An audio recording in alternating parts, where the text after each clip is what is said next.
کسی نے واصف علی واصف مرحوم سے پوچھا تھا کہ خوشی اور غم کیا ہے، تو اس نے بڑی خوبصورت بات کی۔ اس نے کہا اپنی مرضی اور اللہ کی مرضی میں فرق کا نام غم ہے۔ اللہ اکبر۔ اور اپنی مرضی کو اللہ کی مرضی میں فنا کر دینا، اس کو خوشی کہتے ہیں۔ جو اللہ چاہتا ہے ہوتا وہی ہے۔ بندہ چاہتا ہے کہ یہ ہو، اللہ چاہتا ہے کہ یہ نہیں، یہ ہو تو ہوگا وہی جو رب چاہے گا۔ تو پھر نتیجہ کیا ہوگا؟ بندہ چاہے گا جو میں چاہ رہا ہوں، کہے گا جو میں چاہ رہا ہوں وہ ہوا نہیں، بندہ دکھی ہو جائے گا۔ لیکن اگر وہ اپنی خواہشات کو، اپنی آرزوؤں کو رب کی رضا میں گم کر دے گا تو پھر جو ہے وہ اسے حقیقی مسرت و خوشی نصیب ہو جائے گی۔ تو استغنا کی دولت یہ حیات طیبہ کا روپ ہے۔ تو حضرت امام قرطبی لکھتے ہیں کہ فَلَنُحْيِيَنَّهُ حَيَاةً طیبہ کا معنی ہے کہ استغنا کی دولت مل جائے، اور یہ دولت اللہ تعالیٰ اپنے بندوں کو دیتا ہے اعمال صالحہ کے نتیجے میں۔ راوی کا کنارہ ہے، ایک فقیر ریت کے اوپر بیٹھا ہوا ہے، شاہ جہاں وہاں سے گزرا اور فقیر نے التفات نہیں کیا۔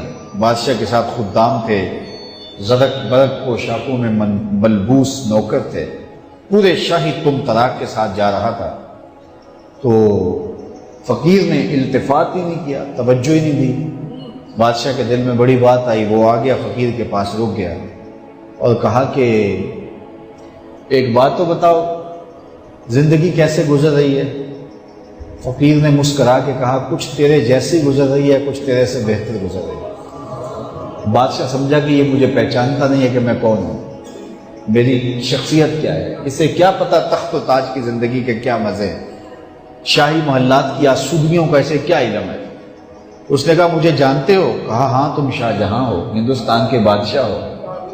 تو کہا پھر یہ بات کہہ دی، تمہیں نہیں پتا ہے کہ تخت و تاج کی زندگی کیا ہوتی ہے؟ آؤ میرے ساتھ چلو دہلی میں اور وہاں دیکھو کہ شاہی محل کے مزے کیا ہوتے ہیں۔ اللہ اکبر۔ اس نے کہا میرے لیے یہی بہتر ہے، تخت سکندری پہ وہ تھوکتے نہیں، بستر لگا ہے جن کا تیری گلی۔ ہارون الرشید گیا نا قبرستان کے قریب سے گزرا تو وہاں بہلول بیٹھا ہوا تھا۔ یہ مشہور مجاذیب میں سے ہے۔ مجذوب اس کو کہتے ہیں کہ تجلیات کے وفود سے جس کا شیشہ عقل ٹوٹ جائے، اس کو مجذوب کہتے ہیں۔ اور لوگ اسے پاگل کہتے ہیں، لیکن سادی کہتے ہیں سادیہ نزدیک رائے عاشقاں، خلق مجنو نندو مجنو عاقل است۔ اصل میں تو عقل مند یہ ہیں۔ تو بہلول بیٹھا تھا قبرستان میں، تو ہارون الرشید گزرا تو بہلول نے توجہ نہ دی، تو ہارون الرشید نے چاہا کہ میں اس کو دکھاؤں کہ میں محل کیا ہوتے ہیں، تخت و تاج کیا ہوتے ہیں۔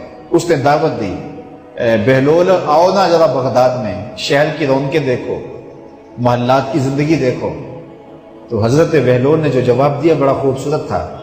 کہا شہر والے سارے ادھر آ رہے ہیں، میں شہر کیا لینے جاؤں؟ تم مجھے شہر بلا رہے ہو اور شہر والے سارے روز ادھر آ رہے ہیں، تم کندھوں پہ اٹھا کے روز انہیں ادھر لاتے ہو اور میں شہر چلا جاؤں؟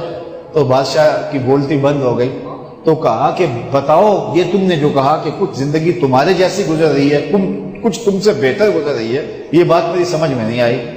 تو اس فقیر نے کہا کہ بادشاہ جب رات کو تم سوتے ہو تو پھولوں کی سیج پہ سوتے ہو نا، اور میں ریت پہ سوتا ہوں۔ جب آنکھ لگ جاتی ہے تو تمہیں بھی نہیں پتا ہوتا میں کہاں سویا ہوں، اور خبر مجھے بھی نہیں ہوتی کہ میں کہاں سویا ہوں۔ اس وقت تیری اور میری زندگی ایک جیسی گزر رہی ہوتی ہے، اور جب سحری کے لمحے ہوتے ہیں، تم سو رہے ہوتے ہو، میں اٹھ کے مصلی بچھا لیتا ہوں، اور میری وہ زندگی تیری زندگی سے بہتر گزر رہی ہے۔